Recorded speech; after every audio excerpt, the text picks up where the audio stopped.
this, and there were a few things that I found out after making that video. So I worked for the previous mayor that we had, and he was always trying to do things to make this city better, including helping people that needed help. One of the things that he did was add alcohol tax, and then the city was using the money from the alcohol tax to help people that needed rehab. And the other day, I found out the new mayor is not doing that. They're taking the alcohol tax money and they're putting it to like schools and art programs and stuff like that. Which, I mean, that is a good use, but that's not what it was meant for. But also, the confusing thing about that is they're shutting down a bunch of schools because we don't have the money. I can't remember the exact amount, but they say we're short a few $1 million.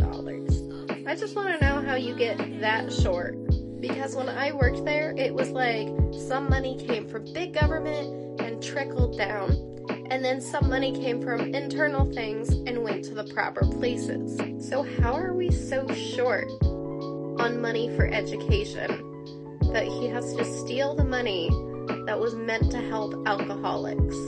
They also didn't take care of our roads last winter. We had so much snow, people were getting stuck in their driveways.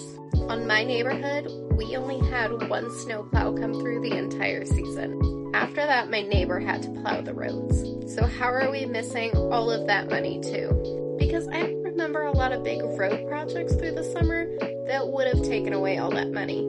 I will say though, there are investigations going on about him, so I guess we'll have to wait and see.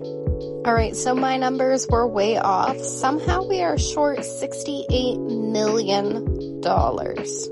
How do you even get to that point? Here's where it's talking about how our previous mayor did buy buildings meant to become like job centers and homeless shelters and stuff like that. And the new mayor is not using them. There's been investigations going on about him for quite a while now, and all kinds of scandals, including him not providing any sort of documentation for what's going on and where this money is going, and even shutting off the fluoride for the city water because he had some weird thing about chemicals are bad.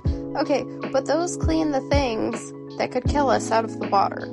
He's also super religious and super Republican. Who would have guessed? So whenever anyone tries to say anything, he goes on about how it's an attack from the devil. I don't know who needs to tell him this to get it through his head, but his boy Jesus used to help people, including